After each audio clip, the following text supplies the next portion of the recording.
Alors justement, on le disait, on a reçu cette femme inspirante et de valeur tout à l'heure qui a parlé à la jeunesse. On sait que la jeunesse est motivée. Et pour clôturer aujourd'hui, on a une jeune femme également qui a un parcours inspirant, un témoignage, je dirais même vibrant, et qui permettra de pouvoir exalter les uns et les autres que nous recevons dans la rubrique de notre cher Monsieur Vignon. On va aller très vite quand même. Déjà, bonjour et bonne arrivée, Miss. On a quitté Molga pour Olga. C'est parce que je me suis trompée. Voilà. De l'autre côté, nous étions avec l'honorable Molga et là, nous sommes avec l'excellente Olga Afua. Bonjour. Bonjour à tous, bonjour chers téléspectateurs. Ça va? Ça va? Magnifique, hein? Merci beaucoup. Monsieur Vignon. Madame Olga, c'est la confusion, C'est pas moi, hein? voilà. Madame Olga, aujourd'hui, est comptable de formation, très jeune. Elle a commencé à s'intéresser à l'entrepreneuriat. Aujourd'hui, mère au foyer, comptable de formation et CEO de hospice. Donc, ma première question va tout de suite à comment vous faites pour gérer. Parce que Madame Olga, il venait de dire tout à l'heure, il faut pouvoir combiner la vie de famille et puis la vie d'entrepreneuriat. Comment vous gérez?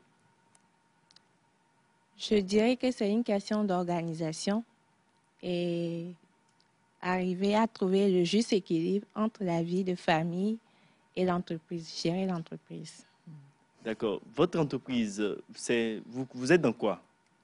Je suis dans la transformation des épices en graines en poudre. Épices en graines. Ah, ok, d'accord. Ça dit que les épices là sont en graines, maintenant on les transforme en poudre. Oui. Comme ce que nous avons là. Oui. Et moi, j'aimerais qu'on les cite déjà. Hein. On a ici clou de girofle, qu'on appelle communément chez nous Plingota. C'est bien ça, hein, oui. en poudre. On a ici de la cannelle en poudre. C'est bien ça? Oui. Cannelle en poudre. Oui, c'est ça. Et ici, c'est du poivre noir qu'on appelle Atikali. Oui. Armande, est-ce que je t'ai entendu rire? Pardon? Tu ne ris pas, n'est-ce pas? Ok, tu as intérêt. Et ici, on a un hospice gingembre, ail, anis, poivre noir. Précuire vos viandes et poulets pour mariner vos poissons. C'est bien cela, hein? Oui. Il y a Sandra qui adore la cuisine, qui fait ça veut dire que c'est un bon mélange. Oui, c'est la question que je veux poser. Parce que pour faire ce genre de choses, comment détermine-t-on les mélanges à faire? Bon. Pour déterminer les mélanges, il faut partir de choisir les graines, parce que ce n'est pas toutes les épices qu'on met pour faire le mélange. Donc, on part de la sélection des graines. Ensuite, on trie, on les prépare. Après, on passe au moulage pour les moudre, pour le réduire en poudre. Donc, voilà. D'accord. On parlera des autres aussi tout à l'heure. On a Doevi en poudre. Doevi aussi en poudre. Oui. À défaut de cube. Oui. À défaut de cube. Ceux qui n'aiment pas le cube doivent utiliser ça. Oh. Ah, d'accord. Okay. C'est mieux que... D'accord, ok. Ok, donc on a quoi d'autre? On a le piment de table, ail en poudre, le piment simple pour la cuisine et bien d'autres épices. Et bien d'autres épices, hein? Oui. Ok. Aujourd'hui, quels sont les défis auxquels vous êtes confrontés? Parce que aujourd'hui, vous avez beaucoup de tâches en même temps. Quand vous arrivez à gérer tout. Quels sont les défis auxquels vous êtes confrontés depuis la création de Hospice jusqu'à présent? Les défis auxquels je suis confrontée sont de trouver le temps pour la famille et le temps de gestion de l'entreprise. D'accord. Et vous débrouillez comment? Je veux savoir. Parfois, Déjà, quand vous dites la famille, excusez-moi, on sait que vous êtes épouse, oui. Vous êtes mère aussi. Oui. Vous avez combien d'enfants? 2. Ah, ok. Quel âge? 3 ans et 4 mois. 3 ans et 4 mois. Oui. Ok. 3 ans et 4 mois. Oui. Et comment vous arrivez à gérer? Là, je reprends cette question-là. Il suffit d'avoir un emploi du temps pour savoir gérer. Et parfois même, je délègue des tâches pour m'occuper de moi-même et de ma petite famille. Ok, d'accord. Ce qui veut dire qu'aujourd'hui, c'est carrément une petite entreprise qui est née comme ça, hein. Oui.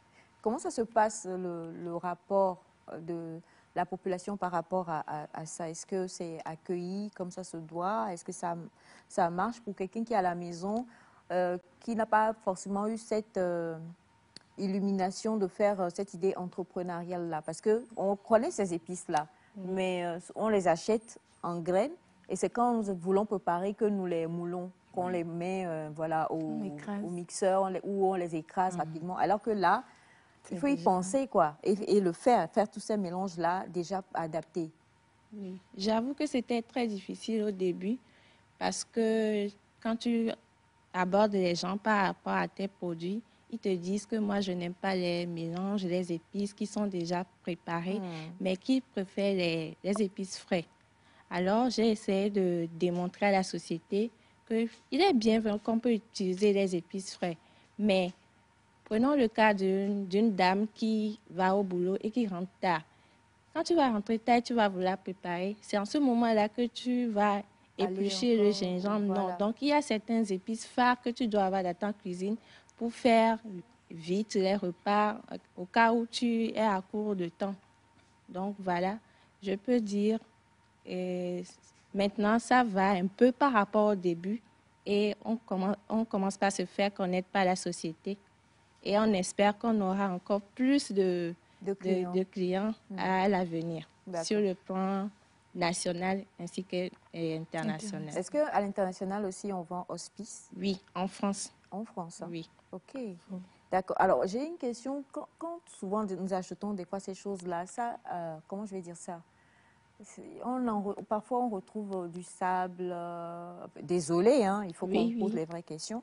On retrouve un peu de sable. Alors, comment se fait le rapport de qualité par rapport à ces produits hospice? Oui. Tout d'abord, j'ai eu à faire quelques cours de la certification pour rapport qualité et j'ai même eu une attestation. Mais avant de commercialiser ce produit, j'ai eu à l'analyser à l'Institut national d'hygiène et je l'ai même mis sur l'affiche et j'ai obtenu des certificats qui présentaient un résultat satisfaisant. Donc, j'avais le OK pour le commercialiser. Oui. Ce qui veut dire que c'est absolument sans... Oui. Oui. D'accord. C'est pour dire qu'aujourd'hui, en tout cas, il y a toutes les certifications possibles afin que ces produits-là puissent circuler librement, hein, et qu'on puisse en bénéficier comme cela se devrait. Oui. Alors, pour toutes ces personnes qui posent des questions et qui se disent comment faire pour avoir ces produits-là, comment on fait? Numéro de téléphone peut-être? Oui, vous pouvez nous contacter sur le 90 32 19 37 ou le 98 85 98 63. On va donner un seul numéro, c'est plus facile à retenir. Donc, le 90 32 19 37. 90 32 19 37. Oui. Il nous reste 30 secondes. J'aimerais que vous regardiez cette caméra-là et que vous parliez à une jeune femme qui pourrait saisir une idée lucrative, mais qui dit que non, je ne peux pas parce que j'ai des difficultés. Dites-lui 2 phrases pour pouvoir l'aider à comprendre que tout est possible à celui qui croit. D'accord. Alors, à toi, cette jeune femme qui désire se lancer dans l'entrepreneuriat, je dirais que c'est une question de volonté. Tu sois endurante, passionnée et que tu n'hésites pas à faire des formations ou tu sois à apprendre d'autres, à faire d'autres découvertes et de dépenser ton argent sagement quand tu auras à évoluer, quand tu vas évoluer. Voilà à peu près. Alors, merci infiniment, ma très chère Olga Afua, et merci à toute l'équipe qui a travaillé avec nous aujourd'hui. On se retrouve lundi. D'ici là, portez-vous bien. Bye bye.